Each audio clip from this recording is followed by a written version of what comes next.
Welcome guys! Just me! Hello mga guys! Good day to sa inyong lahat. Welcome muli sa aking channel. Ngayon naman tayo magluluto uli ng pang-ulam na chicken. Ngayon, ang ingredients natin ay chicken. Ito. Chicken. May pretzemolo tayong ginayat na maliliit. May lemon. At may balat ng lemon. Sapirano, kung alam niyo itong sapirano. Yan, dried rosemary, paprika, yung white wine. At meron tayong harina. Ayan, ito ang mga ingredients natin mga guys. Dahil ang lutuin natin ay chicken ala sapirano, kung paprika at ang lemon. Ayan, hello. At tayo po mag-start ng magluto. Ayan guys, unang-una gagawin natin ay maglalagay tayo ng harina dito sa isang lalagyan. Mga 3 kukyayo, 3 tablespoon at saka itong paprika. Paprika siya guys. Paprika pumikata ito. Yung hindi siya sobrang matapang talaga. Lagyan natin ng mga 1 tablespoon. I-mix natin. Ganito.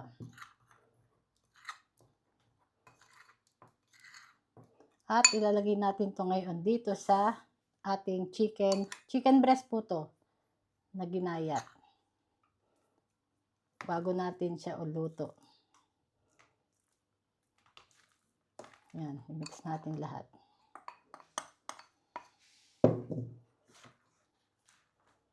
Para pag niluto natin siya, may mamaya medyo malapot siya pag niluto dahil meron siyang harina na may paprika at lalasa ang paprika niya. Ayan, umpisahan natin magluto mga guys. Uunahin natin to kasi yung chicken breast na ating ikinuwan dito sa harina at sa paprika. Mix natin mabuti.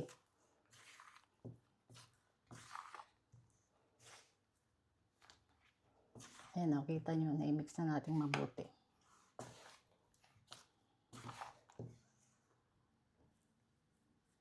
Laman ng chicken to, chicken breast. Binili ko, ginayat ko na lang ng ganito. Dito may nabibili kasing chicken breast na naka-fillet na. Yung ginayat ko na lang siya ng maliliit. Oh, ito. Ready na to guys. Umpisahan na natin magluto at ready na ang ating ding kawali. Ito guys, mainit ang kawali. Lagyan natin ng olive oil.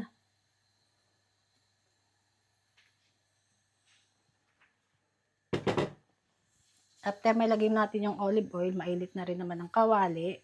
Lalagyan na natin ang chicken. Ito guys.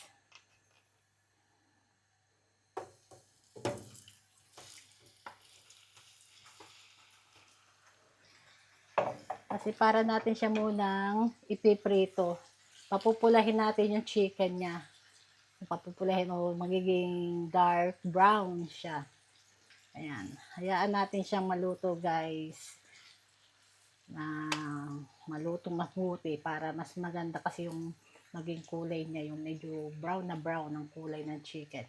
Okay, pakita ko sa inyo after mga ilang minutes to mamaya. At atin lang antayin na maluto-luto. So, ayan guys, tingnan nyo. Ang ganda na ng kulay nyo. Talagang kulay brown na siya. Kaya yan, lalagyan na natin ang lemon. Balat ng lemon. Ayan ang pampasarap dyan. Nakakawala din ng lansa. Saka itong rosemary. Kung may press kayo, pwede nyo lagyan. Ang akin lalagyan ko ng dried rosemary. Natin munang igisa. Isutay-sutay natin. Mabuti. Dahil ayun ang magpapasarap dyan. Yung paghalo-halo na may kasamang love. Tapos ngayon, lalagyan natin ng white wine. Ang white wine, siguro mga kalahating baso lamang. Tansyahan na lang kasi natin yan ko kami. Kalahating baso, yan. Atin munang hayaan na mag-evaporate yung pinaka-wine niya. Haluin natin mabuti at takpan natin.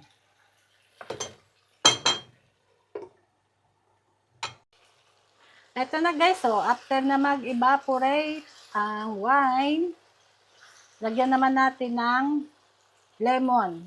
Yung inalsan ko kanina ng balat yung lemon, yung kalahati, kinuha natin yung katas ng lemon at inilagay natin. Yan, masarap yan. I-try nyo, simpleng luto, kaunting ingredients lamang. At ito yung sapirano, ilalagay na rin natin. Nakakakita na ba kayo ng sapirano? Powdered po siya. Merong iba yung sapirano, yung talagang pinakabunga niya. Ito, nabibili dito, may ganito siya. Yan, powder.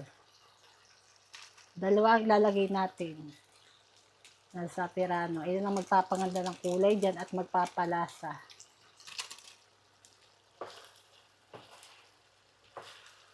Haluin natin mabuti. Kulay, kita niyo naman ang kulay, oh. Kulay yellow, kulay yellow. Ang sapirano. Ayan, oh, di ba? Lumapot na siya dahil meron tayong nilagay kaninang harina nung ating bago iluto ang pinaka-chicken niya. Lalagyan din natin yan na mga 1 cup ng tubig. At hayaan natin siyang lumambot. Palalambutin natin guys ang chicken. Yan, mga 1 cup. Yan, hayaan natin siyang maluto. At mamaya natin siya titimplahan. Ang ating chicken dahil wala pa siyang timpla. Yan, takpan natin. Eto na guys, so kita nyo naman, naluto na ang pagkaganda ng kulay nyo. Yellow dahil ay ang kulay ng sapirano. Ngayon titimplahan na natin. Wala pa siya kasing timpla. Wala pa siyang asin. Lagyan natin ng salt. Ang panlasa naman kasi depende na sa inyo. At saka lagyan din natin ng pepper, yung paminta. Durog na paminta yan. Yan. Haluin lang natin mabuti. Ilang minutes na lang yan guys at paluto na. Simpleng luto lang to guys. Italian recipe. Yan. Mga Italian recipe kasi simple pero masarap. Kalimitan lagi mga ganyan lang ang luto nila. Lagi din silang may wine. Na white wine, may red wine ni Analgay sa niluluto. Ayan o. Kita nyo malapot ng pagkasos niya. Ilang minutes na lang ating tiktakpan saglit at titikman natin maya-maya at kung ano yan paluto na.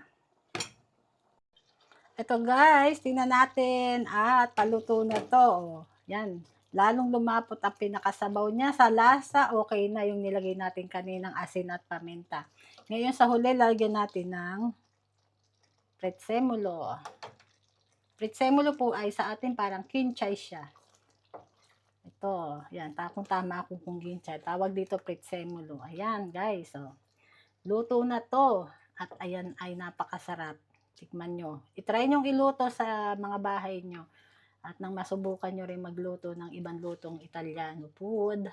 Simpleng luto, masarap, madaling lutuin. Ito ay luto na, guys. Ating lang iko na mga 5 minutes pa para mas lumasa yung pinaka prezzemolo niya. Takpan natin. O, eto na. Luto na ngayon yung ating chicken ala sapirano at with lemon. At yan, may paprika din siya. Yan, mga guys. It's ready to serve na to, mga guys, mga viewers, mga subscriber at mga followers na rin. Yan. Thank you sa inyong lahat sa mga panonood niyo sa aking video. At yan, please, don't forget to subscribe my channel. Yan. Thank you so much and bye!